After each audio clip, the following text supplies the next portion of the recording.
नमस्कार, आप देख रहे हैं 7C हिमाचल आजकल और मैं हूं दीक्षा कोहली। खबरों की ओर रुख करने से पहले नजर डालते हैं अब तक की मुख्य सुर्खियों पर। हिमाचल विधानसभा चुनाव में इस बार दिखेगी राजनीतिक दलों की भीड़। कांग्रेस भाजपा के अलावा दर्जनों छोटे दल अपनी उपस्थिति दर्ज करवाने को हैं बेताब। चंबा का ऐतिहासिक मिंजर मेला हुआ संपन्न। समापन समारोह में मुख्यमंत्री प्रेम कुमार धूमल ने की शिरकत। कांग्रेस प्रदेश अध्यक्ष कौल सिंह ठाकुर की द्रंग विधानसभा सीट पर होगा दिलचस्प मुकाबला। भाजपा के साथ साथ हिलोपा ने भी लगाया पूरा जोर। वहीं जिला के लोगों को है अगला मुख्यमंत्री मिलने की उम्मीद। स्वास्थ्य सुविधाओं के नाम पर आईजीएमसी शिमला साबित हो रहा है शून्य। नहीं मिल रहे मरीजों को बेड, फर्श पर सोने को है मजबूर।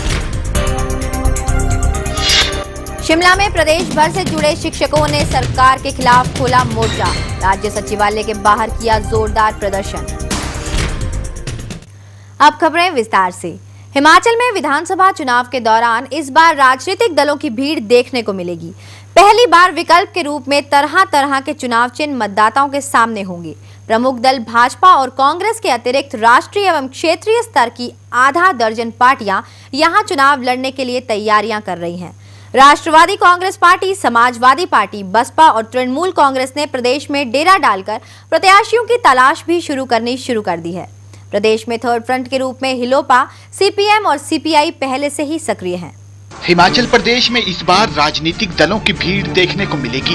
पहली बार विकल्प के रूप में तरह तरह के चुनाव चिन्ह मतदाताओं के सामने होंगे।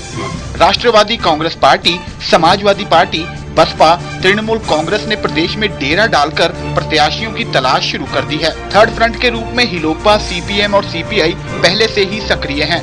स्वामी रामदेव और अन्ना हजारे की पार्टियों के पहुंचने की भी उम्मीद है। शिवसेना की ओर से भी चुनाव लड़ने संबंधी बयान अखबारों में छपते रहते हैं।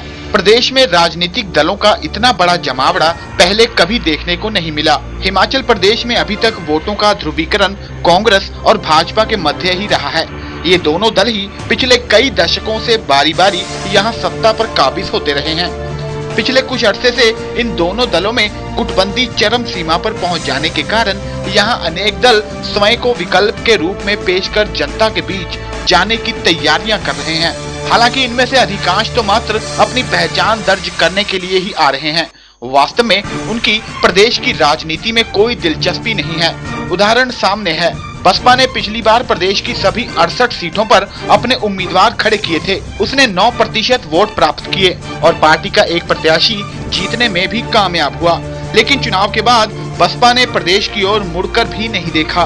प्रदेश में चुनाव लड़ने की तैयारियां कर रहे कुछ दल ऐसे भी हैं जो स्वयं को मात्र राष्ट्रीय दल के रूप में दर्ज करवाने के उद्देश्य से ही रिकॉर्ड के लिए प्रदेश से कुछ वोट बटोरना चाहते हैं। लेकिन दिलचस्प बात यह है कि ये सब करने के लिए भी इन दलों ने मोटा बजट रखा होता है। पिछली बार बसपा ने चुनाव के दौरान पानी की तरह पैसा बहाया।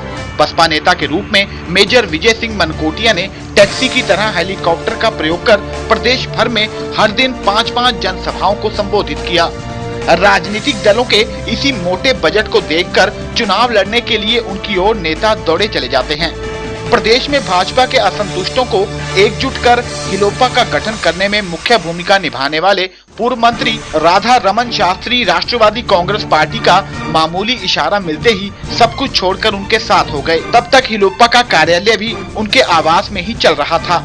प्रदेश में राजनीतिक दलों की भीड़ में विधानसभा का चुनाव काफी दिलचस्प होने के आसार हैं।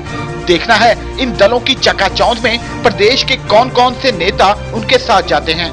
एच आनंद शर्मा, 7C हिमाचल आजकल, शिमला।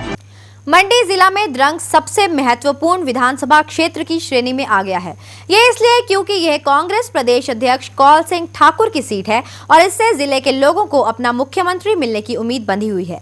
द्रंग में चुनावी घमासान इस बार देखने लायक होगा क्योंकि पिछली बार यहां से कौल सिंह ठाकुर भाजपा प्रत्याशी जवाहर ठाकुर से मात्र 1807 मतों से अंतर से ही जीत पाए थे। स्थिति को देखते हुए कांग्रेस ने कौल सिंह के पक्ष में काफी पहले से प्रचार अभियान शुरू कर दिया है।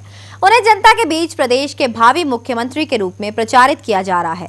उधर भाजपा में टिकट के दावेदारों की लाइन लंबी होती जा रही है। कांग्रेस प्रदेश अध्यक्ष कौल सिंह ठाकुर के विधानसभा क्षेत्र द्रंग में चुनावी घमासान इस बार देखने लायक होगा।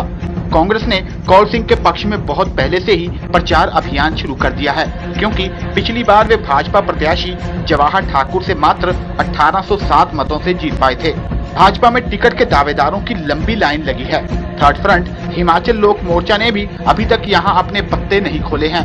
यदि गठबंधन में यह सीट हिलोपा के हिस्से में आई तो द्रंग मंडल के अध्यक्ष ज्योति प्रकाश ठाकुर को मैदान में उतारा जा सकता है।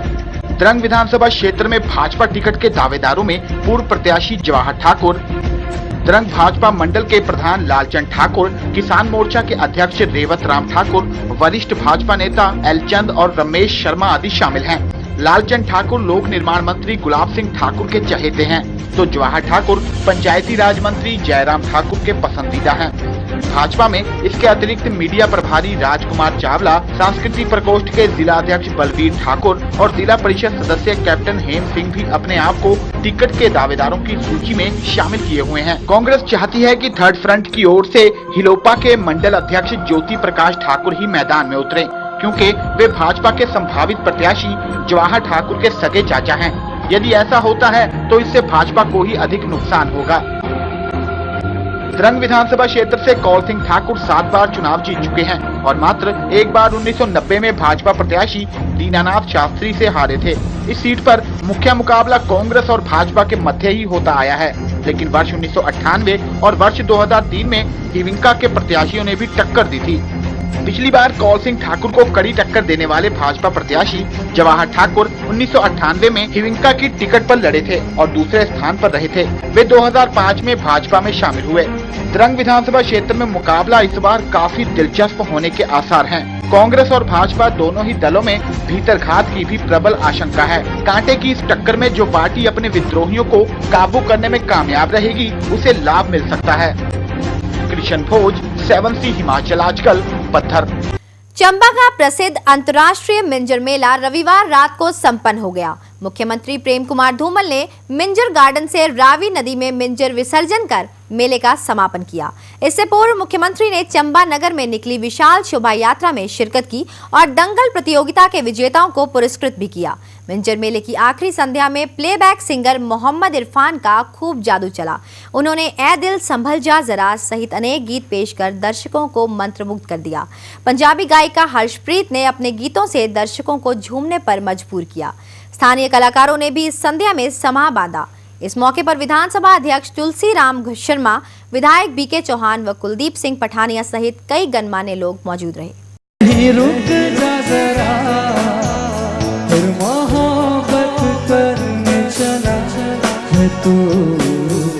जब जब तेरे पास मैं आया, एक सुकून मिला जिसे मैं भूलता आया, वो वजूद मिला।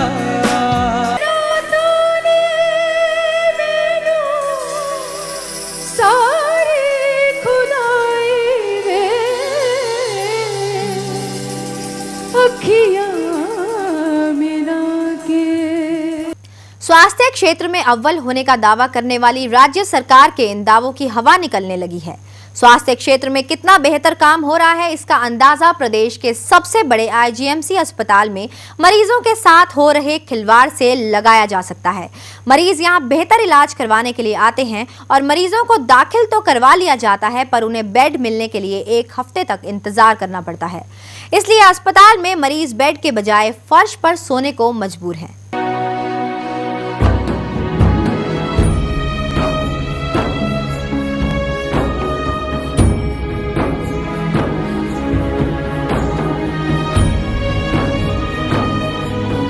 शिमला का आईजीएमसी अस्पताल प्रदेश का सबसे बड़ा अस्पताल है और सरकार को इस अस्पताल पर खूब गर्व है। लोगों को बेहतर स्वास्थ्य सुविधाएं देने के भी सरकार बड़े बड़े दावे करती आ रही है, मगर हकीकत इसके ठीक उलट है। अब हम आपको दिखाते हैं कि इस अस्पताल में मरीजों का हाल क्या है। हर मरीज यहाँ इस उम्मीद में आता है कि उसका यहाँ बेहतर चिकित्सा सुविधा मिलेगी। अस्पताल आने पर उन्हें सुविधाएं नहीं बल्कि कई परेशानियां मिलती हैं।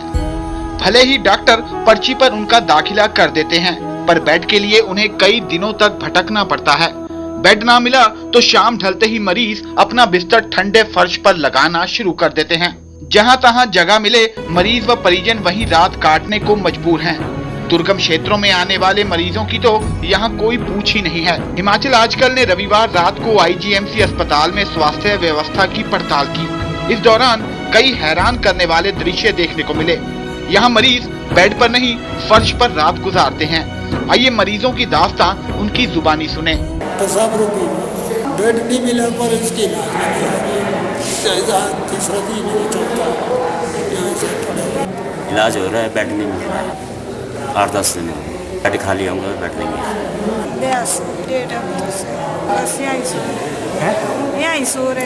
आंगड़ा से रोटा होता, मेरे को बाईपास सर्जरी हार्ट की नहीं मिली, बेड की सुविधा नहीं है। इसके बाद जो है ऑपरेशन होना है तो नहीं मिला। मेरा तो है, लेकिन उसमें 4 आदमी है तो 18 दिन हो गया। नीचे सोता हूँ, यहाँ पे बैठा हूँ। वहीं दूसरी ओर अस्पताल प्रशासन के अधिकारी से बात की गई तो जवाब संतोषजनक नहीं था।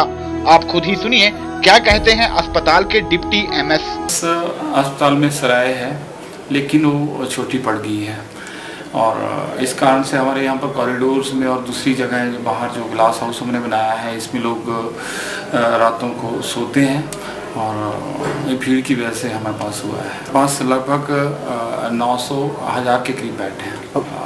इसमें कुछ विभाग बीच में बड़े हैं, सुपर स्पेशलिटीज़ बड़ी हैं और कुछ सर्जरीज नहीं स्टार्ट हुई है। ओपन हार्ट सर्जरी हमारे कुछ सालों से स्टार्ट हुई है, स्पाइनल सर्जरी स्टार्ट हुई है, बड़े बड़े ऑपरेशन स्टार्ट हुए हैं। कैंसर अस्पताल में हमारे यहाँ पर बहुत अच्छी सुविधाएं दी जा रही है जिसकी वजह से भीड़ बहुत हुई है। तो मुझे लगता है बेड में बढ़ोतरी की बहुत ज़रूरत है और अस्पताल को बड़ा करने की बहुत आवश्यकता है। आईजीएमसी अस्पताल की लचर व्यवस्था के आगे यहाँ आने वाले मरीज मजबूर हैं, मगर पहुँच वाले लोगों को आसानी से बेड उपलब्ध करवाए जाते हैं।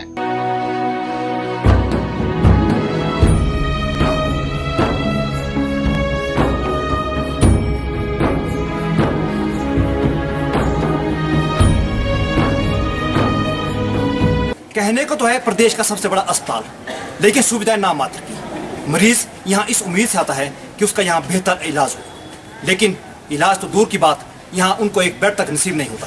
कैमरामैन अनीश के साथ भूपिंदर चौहान, हिमाचल आजकल, शिमला। ये तो थी आईजीएमसी की बात, लेकिन अब फिलहाल वक्त हो चला है एक छोटे से ब्रेक का। आप बने रहिए 7C हिमाचल आजकल के साथ।